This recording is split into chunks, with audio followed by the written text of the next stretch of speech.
Hello everyone, how are you guys? Today we'll study our very third chapter, that is two stories about flying. So this chapter consists of two parts. First is his first flight and second is Black Aeroplane. So first we'll study first part, that is his first flight. It is written by Liam O'Flynn. Now, as you all know that before starting the chapter, we go through the author and a little bit summary about the chapter. So, Liam O'Flaherty, he was born in 1896 and he died in 1984. He was an Irish novelist and short story writer. Now, he basically is a native Irish speaker with the exception of few short stories in the Irish language. Now let us see the summary of this chapter. His first flight, it is a parable that deals with the overcoming our fears. Every one of us have some sort of fear. The main thing is how to overcome those fears, and we will learn this from these two stories. In life, every journey of 1,000 miles begin but with a single step. Now, I'm sorry for the inconvenience, and it is this first step that is most difficult to make. And if we are able to gather up courage, conquer our fears, and step out into the world, we realize that we indeed were born with wings. Wings here are synonym with potential, with ability and the courage to achieve our goal in life. His first flight describes the plight of the young seagull that is afraid to fly. His parents and siblings make fun of him, mock him, and taunt him, but the young seagull finds it nearly impossible to set out in its maiden voyage. The young seagull looked desperately at the vast expanse of sea that stretched down beneath his ledge. He was hungry. His parents had flown away along with his brother and his little sister, leaving him alone on the rock without food. They could all fly and he could not. He had tried several times to run forward to the brink of the ledge and flap his wings, but he became afraid.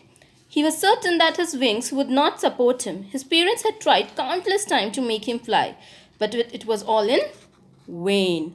He felt that he was going to starve to death on the ledge. Even his mother was not looking at him. She was tearing a piece of fish with her beak. The sight of food maddened him. He cried at her, but she just screamed back mockingly. Suddenly, he felt the joy seeing his mother approaching him with food, but she halted, keeping the fish just out of his reach. Maddened by hunger, he dived at the fish, but his mother flew upward and he started falling. A monster terror seized him, but the next moment he realized that he was flying. He was born to fly and he had made his first flight. So this is the summary of this chapter. Now let us start the chapter. What it is saying. So the young seagull was alone on his ledge. Now over here, ledge means a narrow horizontal shelf projecting from a wall or a cliff. His two brothers and sisters had already flown away the day before. He had been afraid to fly with them. Somehow, when he had taken a little run forward to the brink of the ledge and attempted to flap his wings, he became afraid. So I'll explain this portion. जो ये young seagull होता है ना, ये बहुत अकेला होता है अपने लेज पे. लेज मतलब मैंने बता दिया एक नैरो हॉरिजॉन्टल शेल्फ होता है जो कि वॉल प्रोटेक्ट करता है आपको वॉल से या क्लिफ से. ठीक है, किनारे में लगा हुआ रहता है. उसके जो भाई बहन है वो ऑलरेडी उड़ चुके हैं, एक दिन पहले ही उड़ चुके हैं. उसको डर लगता है उड़ने में. क्या करने में डर लगता है? उड़ने में डर लगता है. क्योंकि जब भी when he had taken a little run, जब भी वो हल्का सा दौड़ता है forward to the blink of the ledge and attempted to flap his wings, he become afraid. कि जैसे ही वो पक्षी क्या करते हैं, जब क्लिफ पर से उड़ना रहता है ना तो कुछ स्टेप्स पीछे लेते हैं और फिर तेज़ी से आकर क्लिफ के एकदम हैंगिंग पॉइंट पे उड़ना स्टार्ट कर देते हैं अपने पंख फैला के. तो जब भी वो ऐसा करने की कोशिश करता है आखिर में आके वो उड़ ही नहीं पाता, वहाँ उसको डर लगने लगता है. Up. The great expanse of sea stretched down beneath and it was such a long way down, miles down. क्या होता है कि वो देखता है कि सी एकदम दूर दूर तक stretched है, miles away, और ये बहुत दूरी पर है. He felt certain that his wings would never support him. उसको क्या लगने लगता है कि इतना दूर है, इतना ऊंचा है कि उसके wings उसको support कर ही नहीं पाएंगे. So he bent his head and ran away back to the little hole under the ledge where he sleep at night. तो वो क्या करता है कि वापस जहाँ पे वो रहता है ना वहाँ वो little hole में जाके घुस जाता है. Even when each of the brother and his little sister, whose wings were far shorter than his own, ran to the brink, flapped their wings, and flew away. He failed to muster up courage to take that plunge which appeared to him so desperate. उसके जो भाई बहन होते हैं ना, वो छोटे छोटे हैं, तो उनके पंख तो उससे भी छोटे हैं, लेकिन वो भी उड़ सकते हैं, वो भी उड़ जाते हैं. तो प्रॉब्लम यहाँ ये नहीं है कि सीगल्फ उड़ नहीं सकता या उसके पंख में कोई प्रॉब्लम है. प्रॉब्लम यहाँ उसका डर है कि उसको बहुत डर लगता है उड़ने से. उसको लगता है कि उसका जो विंग्स है उसकी बॉडी को सपोर्ट नहीं कर पाएगा, और जो उसके छोटे भाई बहन हैं जिसके पंख उससे भी छोटे हैं वो भी उड़ जाते हैं, लेकिन वो हिम्मत करेज नहीं जुटा पाता है.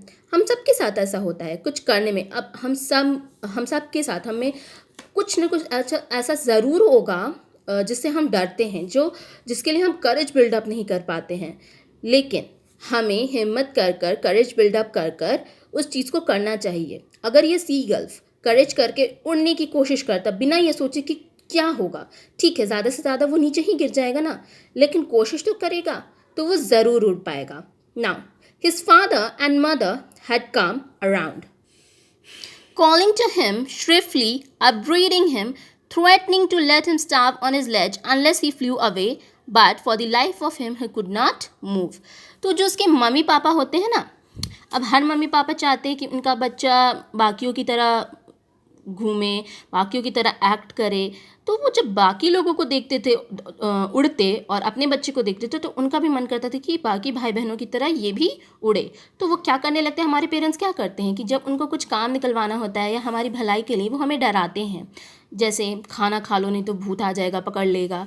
उसी तरह इस सीगल्फ के मम्मी पापा भी ना इंसानों की तरह थे. क्या बोलते हैं कि अगर तुम उड़ोगे नहीं ना तो हम तुम्हें यहीं छोड़ देंगे, फिर भूखे रहना तुम, कोई नहीं तुम्हें खाना देगा. तो फिर क्या करोगे, उड़ना तो तुम्हें पड़ेगा ही. लेकिन बेचारा ये सीगल्फ वो अब हिम्मत ही नहीं जुटा पाता था. That was 24 hours ago. Since then, nobody had come near him. The day before, all day long, he had watched his parents flying about with his brother and sister, perfecting them, in the art of flight, teaching them how to skim the waves and how to dive for fish. तो अभी इस चीज़ को उसके mummy papa को बोलते हुए 24 घंटा हो चुके हैं, और 24 घंटा में कोई भी इस सीगल्फ के पास नहीं आया है. उसके एक दिन पहले, the day before, all day long, और पूरा दिन, he had watched his parents flying. वो अपने माता पिता को देखा कि वो उड़ रहे हैं, उसके भाई बहनों को उड़ाना की टेक्निक सिखा रहे. जो पक्षी होते हैं ना, वो अपने बच्चे को ना उड़ाने की टेक्निक सिखाते ताकि वो अपना खाना खुद जुटा सके, इंडिपेंडेंट हो सके. लेकिन teaching him how to skim the waves and how to dive for fish, और ये भी सिखा रहे हैं कि पानी से फिश को कैसे पकड़ा जाए ताकि वो भूखे ना रहें. He had in fact seen his older brother catch his first herring and devour it, standing on a rock, while his parents circled around raising a proud cackle. उसने देखा कि उसका जो भाई है ना, ओल्डर ब्रदर, बड़ा भाई, वो अपना पहला फिश पकड़ता है, अपना पहला हेरिंग पकड़ता है.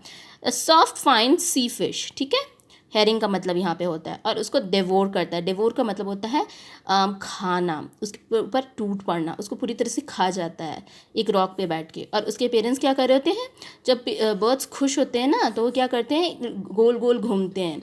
तो वो सर्कल कर रहे थे और प्राउड कैकल, अपनी आवाज़ में उसकी तारीफ कर रहे थे. And all the morning the whole family had walked about on the big plateau midway down the opposite cliff, taunting him with his cowardice. और पूरी मॉर्निंग क्या कर रहे थे, उसकी जो पूरा परिवार था बिग प्लेटू पे, ऑन द बिग प्लेटू, जो बिग प्लेटू पे रहते हैं, Midway down the opposite Cliff, Cliff के अपोजिट साइड के बीचों बीच उसको टॉन्ट कर रहे थे, मतलब उसको चिढ़ा रहे थे उसकी कावर्डनेस की वजह से. कावर्डनेस यहाँ पे होता है कि वो बहुत ही कावर्ड है, कि वो बहुत डरपोक है. To skin, to move lightly just above a surface, और अपब्रेडिंग का यहाँ मतलब स्कोल्डिंग होता है. And pretending to be falling sleep, still they took no notice of him. वो क्या करता है, वो प्रिटेंड करता है कि वो सोया हुआ है, लेकिन फिर भी उसके पेरेंट्स उसकी तरफ नोटिस नहीं करते हैं. Okay. He saw his two brothers and the sister lying on the plateau, dozing with their heads sunk into their necks. वो क्या करते हैं, देखता है कि उसके जो भाई बहन है ना, वो नींद ले रहे, डोज कर रहे, और उनके हेड्स को डोज करते हैं तो क्या करते हैं, अपने हेड्स को नेक के अंदर घुसा लेते हैं. His father was preening the feathers on his white back, कि उसके फादर प्रीन मतलब एक एफर्ट कर रहे हैं ताकि वो फेदर्स को मतलब नरिश कर रहे हैं, फेदर को ग्रूम कर रहे हैं, उसी को कहते हैं preening. Only his mother was looking at him. उसकी माँ उसकी तरफ देख रही थी. She was standing on a little high hump on the plateau, her white breast thrust forward. Now and again she tore at a piece of fish that lay at her feet and then scraped each side of her beak on the rock. उसकी mummy क्या कर रही थी?